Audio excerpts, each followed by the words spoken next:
السلام عليكم ورحمة الله وبركاته. اللهم صل وسلم وبارك على سيدنا محمد وعلى آله وصحبه وسلم.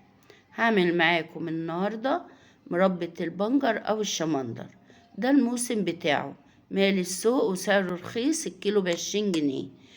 وطعمها المربى طعمها جميلة قوي، هتعجبكم، مغذية، مليانة فيتامينات، فيها فيتامينات كتير قوي، فيها فيتامين سي وفيتامين بي، وغنية بالحديد، فيها بوتاسيوم ومغنيسيوم، وبتساعد على خفض ضغط الدم المرتفع، وبتحافظ على صحة القلب، وبتقلل من التهابات الجسم.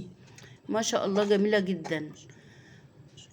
جبت بقى انا البنجر وقشرته الاول زي البطاطس كده، اكني بتقشري بطاطس وتقشريها كده القشره تبقى رفيعه. بعد كده جبت المبشره من الناحيه الضيقه دي وبشرت البنجر. اروح بقى ابشره كله وارجع لكم. بشرته اهو، ده كيلو بنجر بشرته، وهحط عليه بقى نص كيلو سكر بمعدل الكوبايتين دول كده. نص كيلو سكر، الكيلو بياخد نص كيلو. اي حاجة هتعمليها في البيت مربى، الكيلو حطيله نص كيلو سكر. خلاص كده. ولما تيجي تعملي تبشري البنجر، ابشريه في حاجة استانلس، والمعلقة تكون برضو استانلس او ألمونيوم، خلاص، عشان بيبقى مبوظلكيش حاجة. خلاص كده قلبت اهو.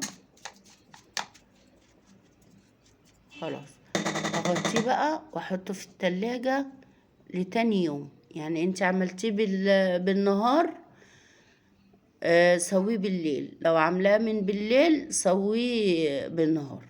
خلاص هنحطه ليلة في التلاجة عشان طبعا عشان ينزل المية بتاعته. هنا هو ده كان ايه تاني يوم، ونزل المية بتاعته اهو. هجيب بقى حلة ألمونيا احطه بقى اسويه فيه، تكون اكتر منه، يعني اكبر منه، عشان المربى لما بتيجي تستوي بتفور شوية.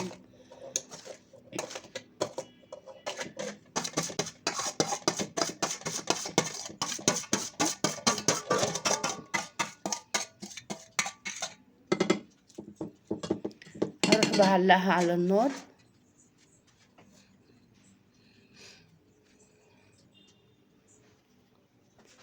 في الاول كده علقيها على نار عالية عشان تغلي، وتغطيها، يعني تغطيها وعلى نار عالية عشان تغلي. بعد ما تغلي تشيلي بقى الغطا ده خالص، ما تغطاش تاني، وتوطي النار. اهي هنا كانت غليت، اشيل بقى الغطا ده مش هحطه تاني، والنار اوطيها عشان يستوي براحته. واعصر لها ليمونه بقى، عشان طبعا الليمون ده مادة الحفظ لأي مربى يعني. وبيساعد برضو الليمون على ربط ال المربى. هقلبها بقى اهو، وهسيبها بقى تستوي براحتها، وهي ما بتاخدش وقت كتير، ربع ساعة ان شاء الله تستوي معاكي. هنا بقى كان خلاص استوت اهي.